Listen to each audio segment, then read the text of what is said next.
Bertombok kita. Ya, rame kan? Jem beleleng kau. Serah aku lah. Oh. Tombok lah, dapat duit aku. Tombok lah handang tombok.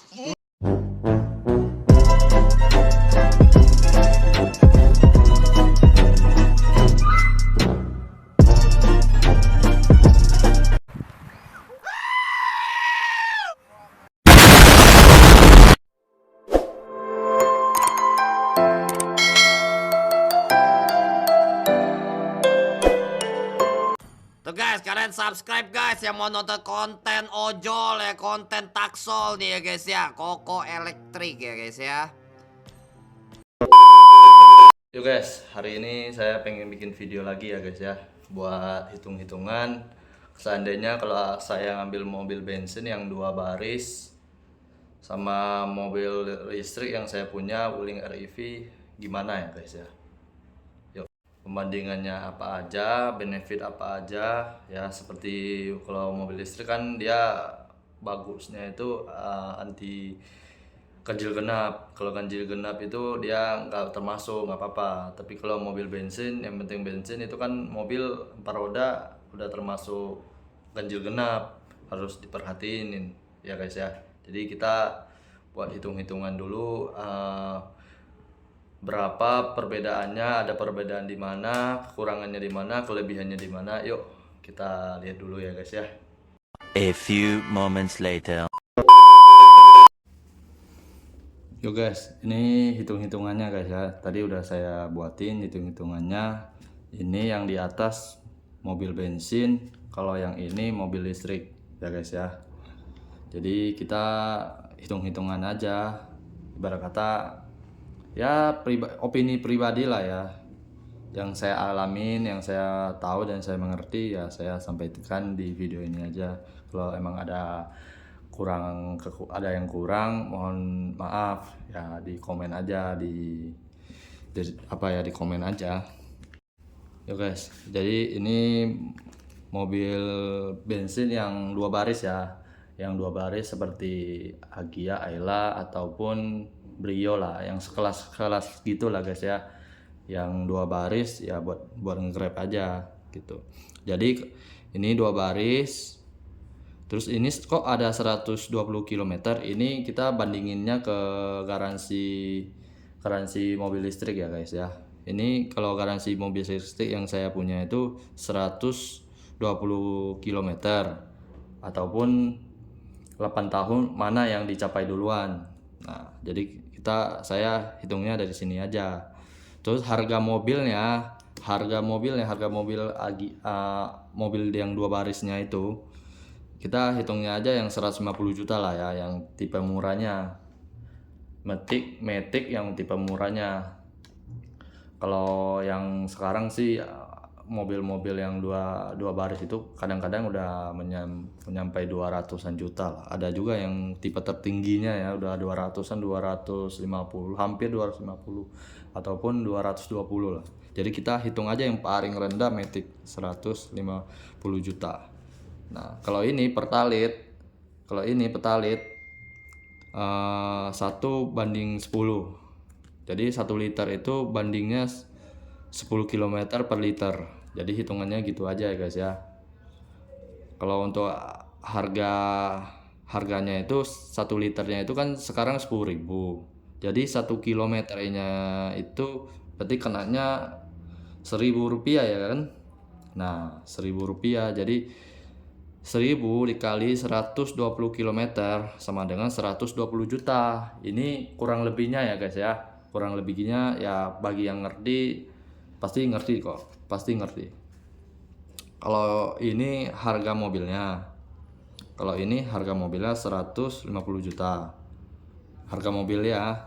Terus ditambah harga bensin yang kita keluarin kurang lebih ya 120 juta. 120 km ya.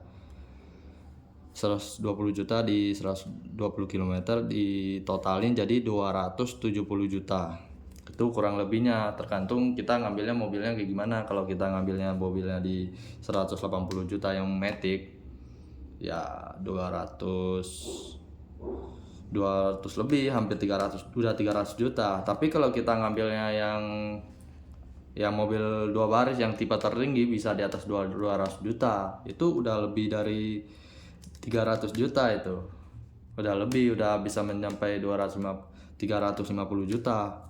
Ditotalin sama bensin sama mobilnya udah segitu. Terus pajak tahunan nih, pajak tahunan saya cari-cari, tahunannya itu kurang lebih 2.500.000 sampai 2.900.000. Kalau tipe tertingginya itu 2.900.000-an, hampir 3 juta.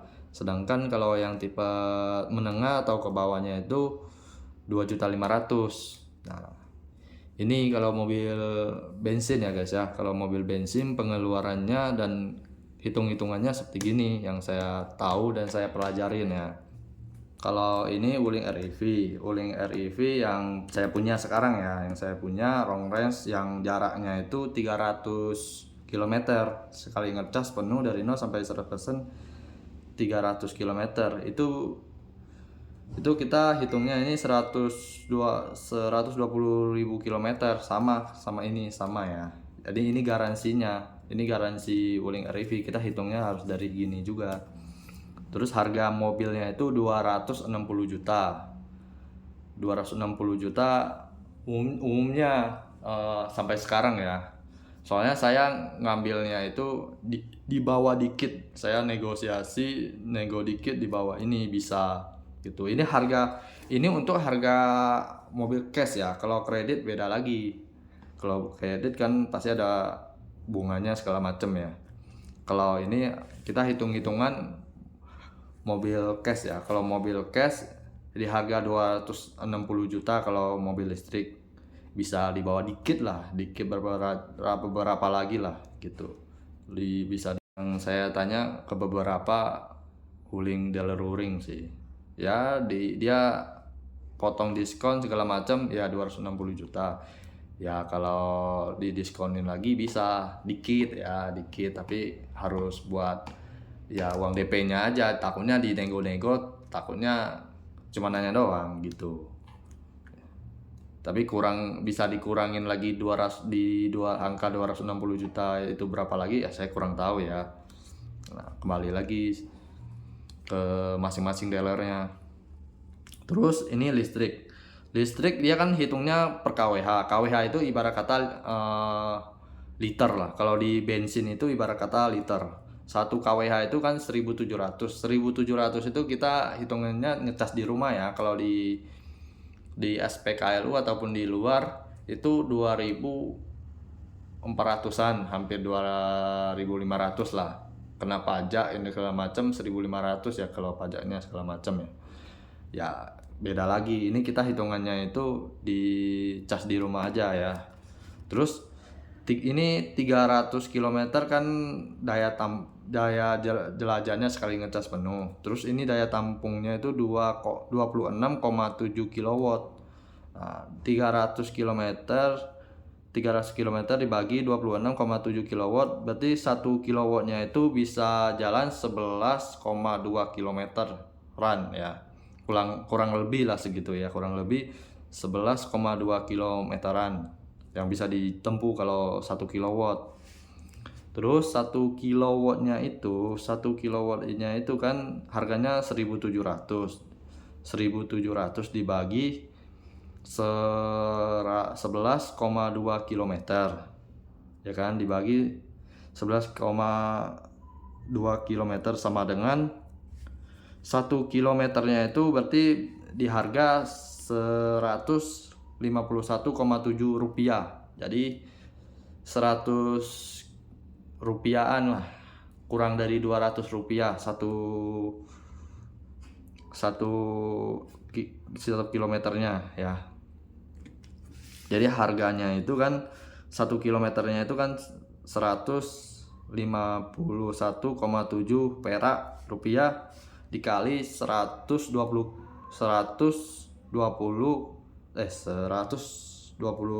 kilometer ya, 120.000 kilometer sama dengan listrik yang kita habisin ya di sini segini. Listrik yang kita habisin itu 18.204.000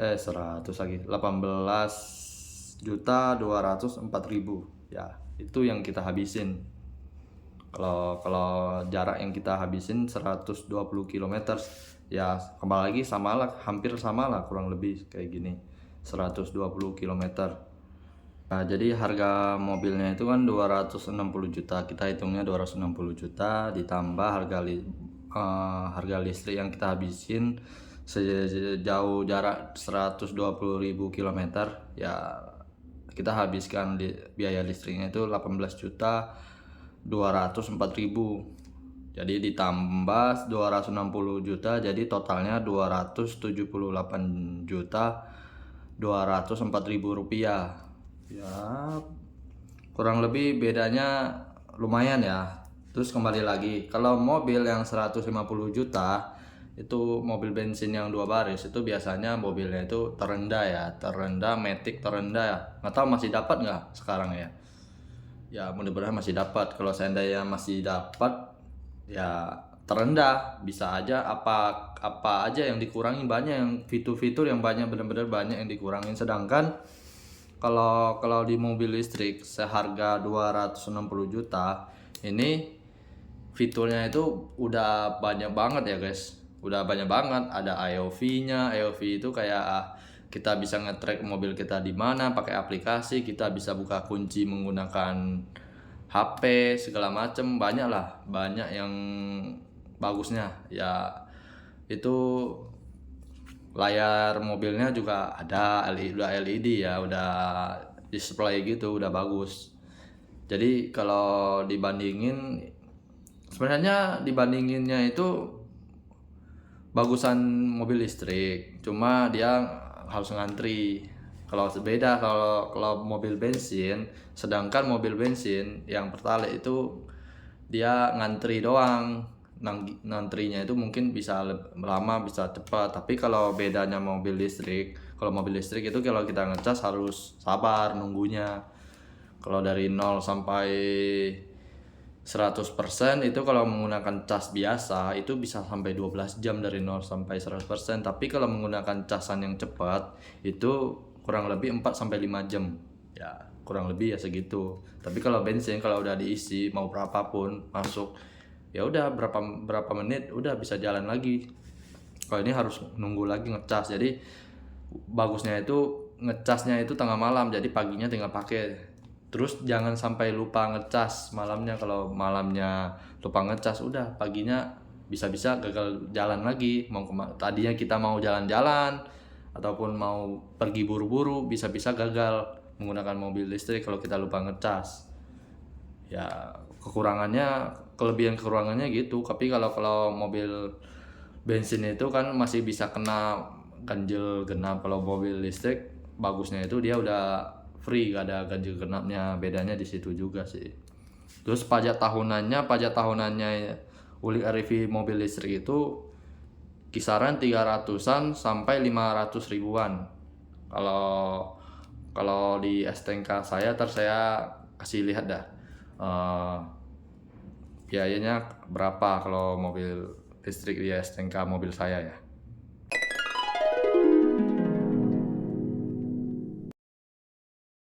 Terus kalau mobil listrik dia itu namanya baterai itu pasti ada umurnya itu, ibarat kata umurnya udah pasti lah, tapi kalau mobil bensin juga ada umurnya sih, cuma bedanya kita itu di mindset itu kalau baterai itu udah pasti diganti, kalau mesin itu gak pasti diganti, ada benarnya juga. Kalau listrik itu emang harus, kalau udah rusak semuanya ya harus diganti. Begitu juga mobil mesin.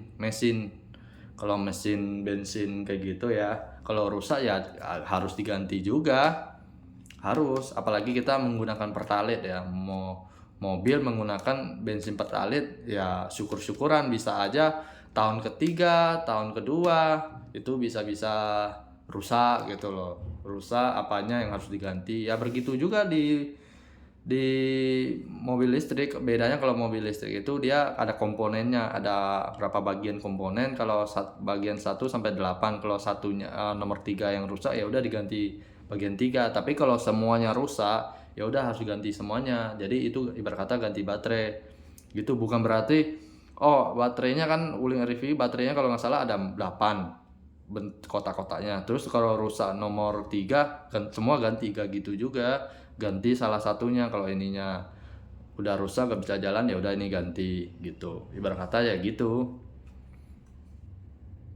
Dan ini ya guys, ini motor ADV yang punya saya yang tahun 2020. Ini kan kapasitas tangkinya 8 liter. Pertalite ngisi pertalite itu jaraknya yang biasa saya tempuh itu kurang lebih ya 32 km per liter. Jadi contoh kalau saya ngisi pertalite 1 liternya 10.000, isinya berapa ini ya, 50.000, berarti 5 liter dong. Berarti 32 dikali 5 liter, berarti jarak yang bisa saya tempuh baru 160 km. Bayangin ini kalau dibandingin sama mobil listrik nih. Mobil listrik kalau saya isinya 45.000 udah bisa hampir 300 km yang bisa saya tempuh. Ya kalau macam-macam segala macam mungkin dia jaraknya mungkin 250-an lah, 260 gitu. Isi 50.000 mah udah, kalau ngisi di rumah udah cukup ya. Tapi kalau saya yang ngisi Pertamax yang 1 liternya 1 dibanding 35 km per liter, harga Pertamaxnya yang kemarin yang dulu saya pernah ngisi 14.000, kalau sekarang udah turun ya, sisa 13.500 kalau nggak salah. Kalau kemarin masih 14.000, saya kalau ngisinya itu 49.000 ya, nggak nyampe 50.000, baru dapat 3,5 liter doang. 35 dikali 3,5 liter sama dengan jarak yang bisa saya tempuh itu cuma 122,5 km. Ya segitu doang, bayangin. Ya bedanya kalau Pertamax kan buat mesinnya lebih bagus, lebih bertenaga, nggak cepat, harus servis ganti oli gak perlu. Terus ini ya guys, ini Alves yang pernah saya pakai ya, yang pernah saya beli mobil pertama saya, Wuling Alves iX tipe tertinggi tahun 2023. Kapasitas tangkinya itu 45 liter. Terus pertalite-nya saya ngisi, kalau seandainya saya belum pernah ngisi pertalite karena platnya itu gak sesuai. Kata petugas SPBU-nya platnya gak sesuai pak, padahal rupanya saya harus daftar dulu platnya mobilnya ke subsidi. Ya udah saya belum daftar, jadi saya nggak bisa isi pertalite. Ini seandainya saya kalau ngisi pertalite 1:7 km per liter, berarti harga pertalite 10.000, isi contoh 400.000 contoh ya, sama dengan 40 liter dong.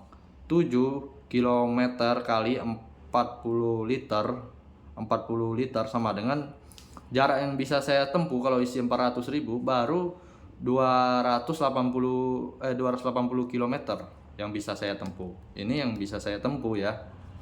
Kalau saya isi pertalite di Wuling Alves ya, yang tipe iX tipe tertinggi. Kalau saya kan ngisinya Pertamax nih, Pertamax saya hitungnya aja 1:7,5 km per liter ya. Kok bisa boros gini ya, saya juga kurang tahu. Kalau di mobil saya, yang saya tahu, yang saya dengar itu 1:13, 1 berapa puluhan lah. Pokoknya Pertamax kalau di Wuling REV, kalau saya lihat di youtuber teman-teman yang di luar sana, 1 bisa banding puluhan ya. Kalau saya sih nggak tahu kenapa nggak nyampe ya. Ntar saya tunjukin lah MID-nya, odometernya dapat berapa, ntar saya tunjukin ya.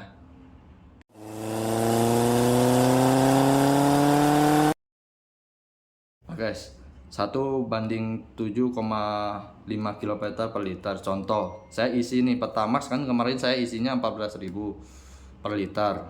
Isinya itu saya sebenarnya isinya itu 480, cuma ya udah saya hitung aja 400.000 sama dengan saya cuma mendapatkan 28,5 liter 28,5 liter loh. Berarti 28 liter setengah ya, 28 liter setengah, 7,5 km. Ini jarak yang bisa saya tempuh kalau menggunakan Pertamax. 7,5 km kali 28,5 liter sama dengan jarak yang bisa saya tempuh kalau isi 400.000 itu cuma 240 14,2 kilometer doang. Bayangin cuma segini doang. Saya kalau isi 400.000, kalau kemarin saya isinya 480 di SPBU ya, di SPBU Kapuk, daerah Kapuk. Ya guys, segitulah guys ya hitung-hitungan saya ya. Kalau ada bingung ya mungkin lumayan bingung bagi orang yang belum ngerti ya. Saya juga bukannya saya mengguruin, cuma yang saya alamin ya saya ceritakan aja yang saya tahu, pengalaman saya, opini saya ya saya ceritain aja.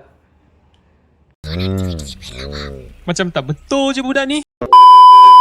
Ya dihitung-hitung bagusan listrik sih, cuma ya kita harus penuh kesabaran ya, ngisinya sabar, ngurus ini itunya juga sabar, ngantri ngecasnya kalau di luar juga harus sabar kan. Saya pertama kali mobilnya datang itu saya ngecasnya harus di luar, saya harus nunggu, kalau ada yang lagi ngecas saya harus nunggu orangnya, kalau udah beres ya saya baru bisa ngecas. Beda kalau kita bisa ngecas di rumah. Kalau saya kan belum bisa ngecas di rumah, cuma mungkin ntar udah bisa ngecas di rumah lah guys ya. Mudah-mudahan cepat-cepat pasang ya bisa ngecas di rumah, jadi gak perlu ngantri ya, lebih murah juga sih ya guys. Segitu dulu ya guys ya video kita kali ini ya. Sampai jumpa lagi di video selanjutnya. Mudah-mudahan dimengerti ya guys ya. Yuk